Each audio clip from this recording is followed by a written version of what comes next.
12'ye çatmışıq. İndi keçən kimi yenə dərsə gedirəm. Kodum yatıb arkada.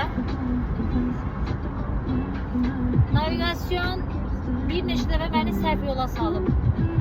Ya internet çəkmir orada, nə bilmirəm, 2-3 dəfə. Səhv inşaat yerlərinə falan saldı. Tövbə estağfurullah dedim, həm də gecə yarısı.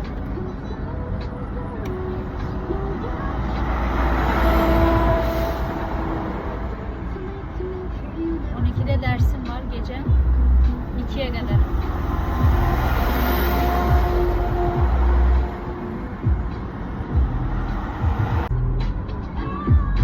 Çok yorgunum.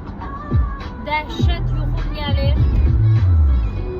Ama dersim var. Ne yapıyoruz? Kendimizin motivation'ını yükseltiyoruz.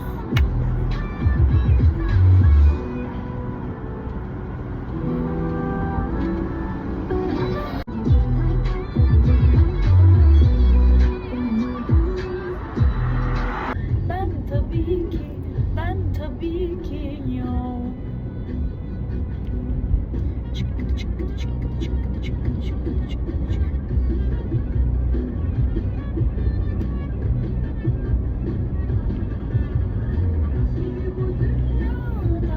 En çok kim sever?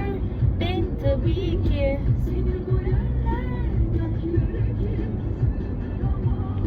Ben tabii bakın yatıp seni kurban olurum.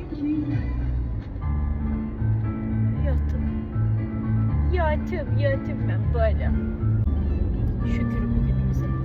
Her günümüze şükür. Her anımıza şükür.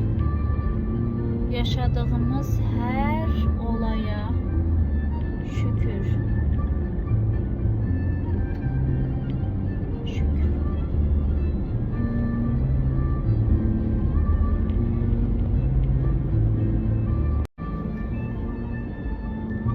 Bakın.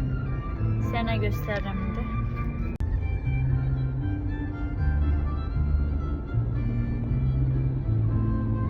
Dənizdə əslində görünməli idi, qaranlıq olduğu üçün görünmüş.